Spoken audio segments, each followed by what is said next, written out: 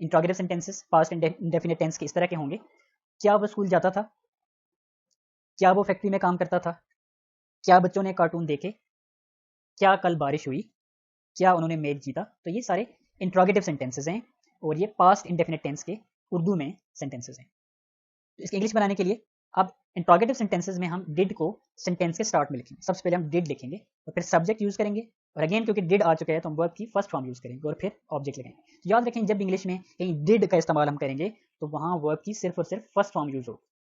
क्या वो स्कूल जाता था, तो did he go to school. क्या वो स्कूल जाता था, did he go to school. क्या वो फैक्ट्री में काम करता था, did he work in a factory. और फिर एंड पे क्वेश्चन मार्क अपने लाजमी लगाना होता है। जब भी आपने लिखना है इंट्रोगेटिव सेंटेंस इंग्लिश में तो एंड पे क्वेश्चन मार्क लाजमी लगाना है। Okay, so don't forget to put the question mark at the end of an interrogative sentence. क्या बच्चों ने कार्टून देखे, डिड किड्स वॉच कार्टून्स। क्या कल बारिश हुई, डिड इट रेन यस्टरडे। क्या उन्होंने मैच जीता, did they win the match. और अब हम ऐसे सेंटेंसेस देखेंगे जो कि नेगेटिव इंट्रोगेटिव सेंटेंसेस होते हैं, ये जो क्वेश्चन भी उनमें होता है और नॉट का इस्तेमाल भी होता है। जैसे उर्दू में हम ये पूछ सकते हैं, ये कह सकते हैं कि क्या वो स्कूल नहीं जाता था, क्या वो फैक्ट्री में काम नहीं करता था, क्या बच्चों ने कार्टून नहीं देखे, क्या कल बारिश नहीं हुई, क्या उन्होंने मैच नहीं जीता। तो ये सारे नेगेटिव इंट्रोगेटिव सेंटेंसेस हैं। तो इसमें भी डिड सबसे पहले आ जाएगा जिस तरह इंट्रोगेटिव सेंटेंसेस में होता है। तो इंग्लिश में आने के लिए सबसे पहले हम डिड लगाएंगे, फिर सब्जेक्ट और फिर नॉट का इस्तेमाल करेंगे और फिर first form of the verb और फिर ऑब्जेक्ट। क्या वो स्कूल नहीं जाता था, did he not go to school. तो इसको हम इस तरह भी लिख सकते हैं, didn't he go to school. तो ये एक ही बात है, did he not go to school, didn't he go to school.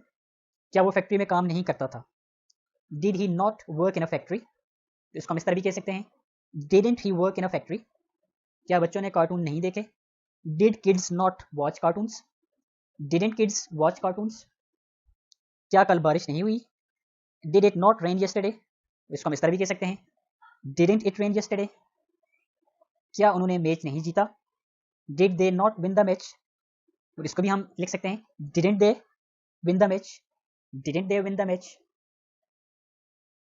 सो आइए अब पास्ट इंडेफिनिट टेंस की फर्दर प्रैक्टिस के लिए हम और कुछ सेंटेंसेस जो हैं वो देख लेते हैं।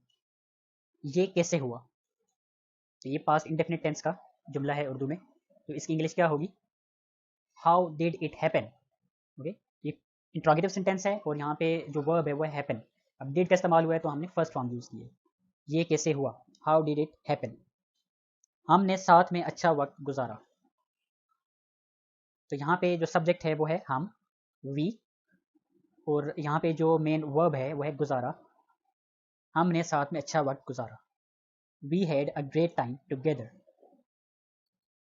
वो स्कूल क्यों नहीं गया, why did he not go to school. इसको हम इस तरह भी लिख सकते हैं, why didn't he go to school.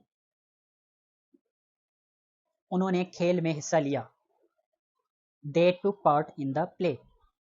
यहाँ पे जो मेन वर्ब है वो है लिया, टेक, तो यहाँ पे उसकी सेकंड फॉर्म हमने यूज की took, they took part in the play. उसने बहुत अच्छा काम किया, she did a wonderful job. यहाँ पे जो वर्ब है वो है डू, तो उसकी सेकंड फॉर्म हम यूज करेंगे क्योंकि ये सिंपल या पॉजिटिव सेंटेंस है पास्ट इंडेफिनिट टेंस का। तो she did a wonderful job. Okay, तो आज हमने ये देखा कि पास्ट इंडेफिनिट टेंस जो है वो किसी ऐसे काम को शो करता है, जाहिर करता है जो कि माजी में हुआ है, पास्ट टाइम में हुआ है, या वो पास्ट में किसी एक्शन के रेगुलर बेसिस पर होने को जाहिर करता है। ओके, तो सिंपल जो सेंटेंसेस होते हैं पॉजिटिव सेंटेंसेस, उनमें हम सब्जेक्ट और वर्ब की सेकंड फॉर्म हम यूज करते हैं और फिर ऑब्जेक्ट लगाते हैं।